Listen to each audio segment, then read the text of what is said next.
El 19 de abril de 1989, todo cambió para siempre en la vida de Antron McCray, Kevin Richardson, Yusef Salaam, Raymond Santana y Corey Wise, 4 adolescentes afroamericanos y un hispano de Harlem, que estaban en el momento erróneo en el lugar equivocado.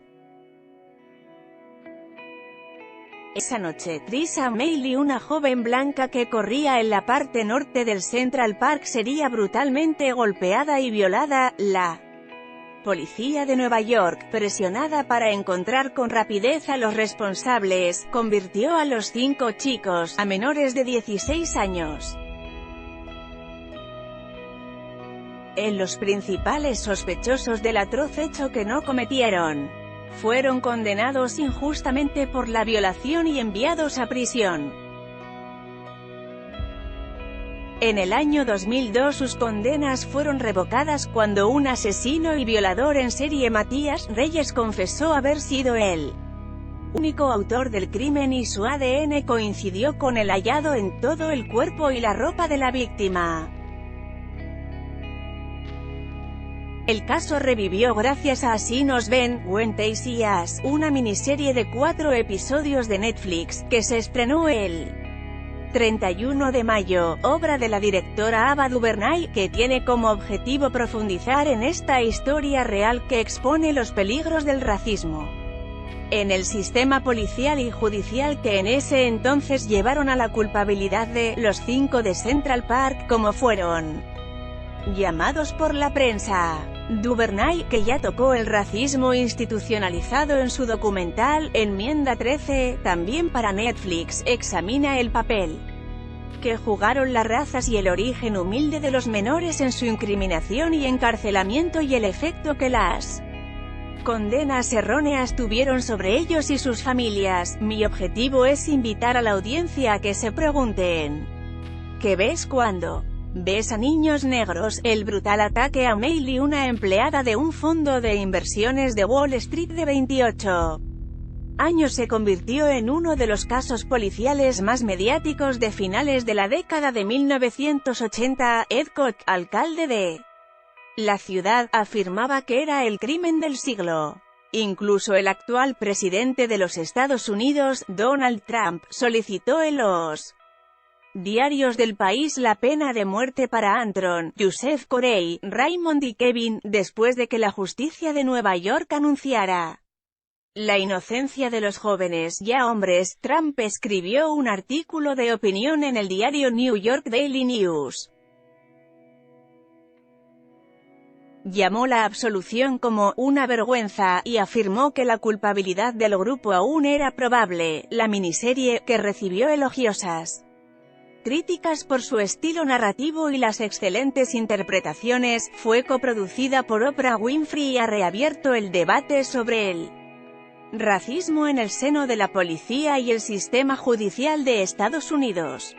La prensa especializada definió el drama como un retrato real de una injusticia que fue producto del odio y la intolerancia que aún hoy impera en la sociedad americana. La noche en que todo sucedió, a última hora de la tarde del 19 de abril de 1989, un grupo de aproximadamente 30 jóvenes afroamericanos y latinos entraron al Central Park, cerca de Harlem, para cometer actos de vandalismo. Al mismo tiempo, Meili corría cerca de allí cuando fue derribada y arrastrada 90 metros. Luego, la pesadilla continuó. Fue violada múltiples veces y golpeada brutalmente. Su agresor la dejó allí, cubierta de Sans, desnuda y casi muerta. Unas 4 horas más tarde, 2 personas encontraron su cuerpo, tapado de hojas y barro, en un barranco. Había perdido tanta sangre que sus médicos creían que no iba a sobrevivir y su cráneo había sido golpeado hasta fracturarlo. Cuando despertó tras permanecer en coma durante 12 días, no recordaba nada del feroz ataque.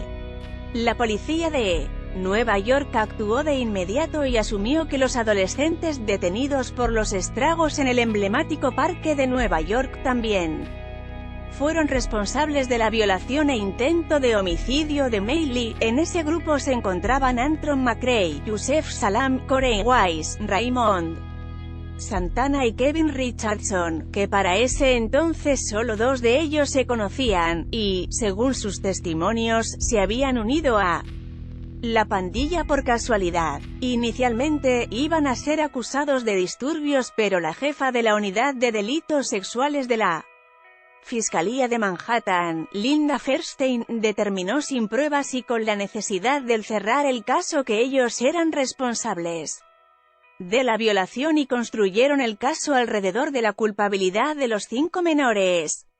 Fueron interrogados durante horas y horas por los agentes hasta que confesaron haber participado en la violación y golpiza a Trisa. Sus edades entre 14 y 16 años. Pero a pesar de que en el juicio declararon que habían sido forzados a mentir, no les creyeron. Tampoco tuvieron en cuenta un informe del FBI que decía que las pruebas de ADN sobre el cuerpo de Maylee y un calcetín con el semen del agresor no coincidían con los registros de los sospechosos. La serie muestra cómo los policías no solo interrogaron a algunos de estos menores de edad sin la supervisión de sus padres ni un representante legal, sino cómo los maltrataron y los obligaron a cada uno de ellos a culpar a otros de los detenidos. Sin embargo, Fairstein, prolífica autora de novelas policíacas en la actualidad, defiende que los interrogatorios se realizaron con absoluto respeto de los derechos de los jóvenes.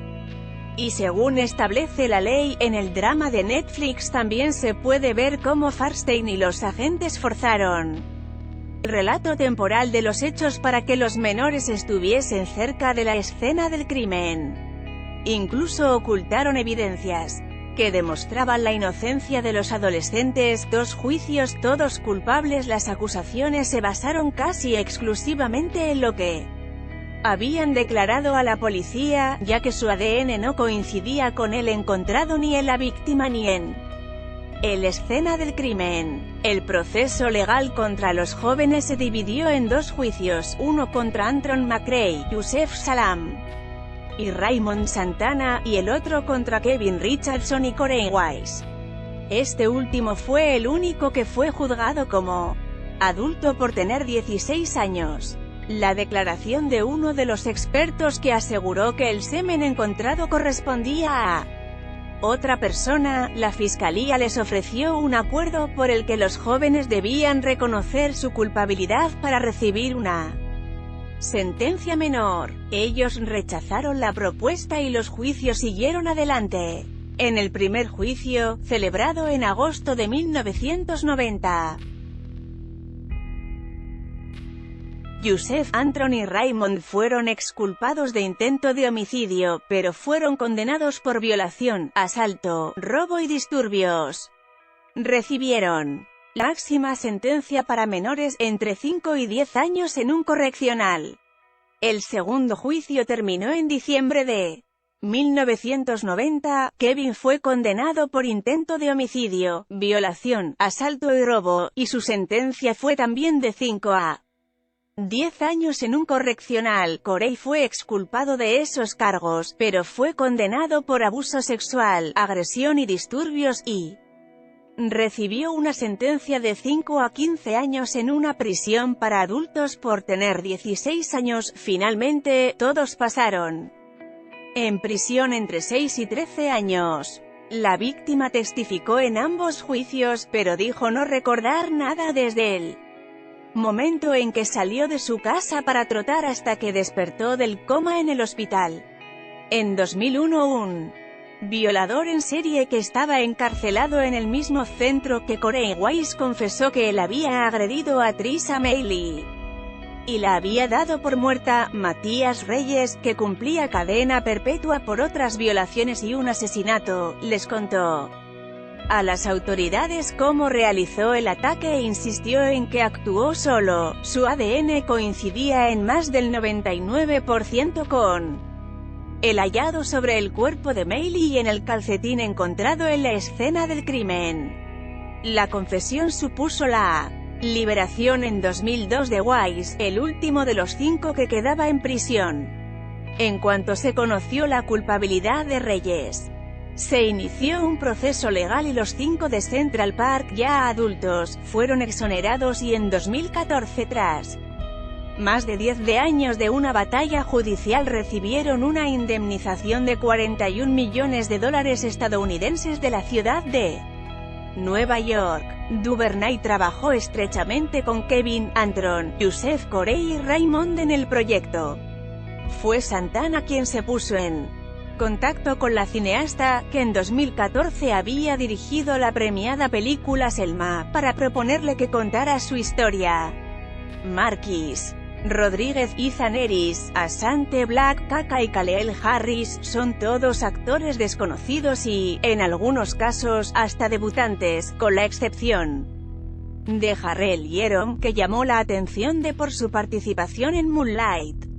Entre los personajes adultos sí hay caras mucho más familiares como Vera Farmiga, Michael K. Williams, Joshua, Vera Farmiga, John Leguizamo y Felicity Huffman. Para Duvernay, es importante denunciar que lo que se muestra en la miniserie sigue sucediendo, a pesar de que han pasado 30 años del caso. El estreno de la miniserie desencadenó una campaña de boicot a los libros de la ex fiscal tras la avalancha de críticas al rol que jugó en la condena de los menores. Let's Blockades, Why?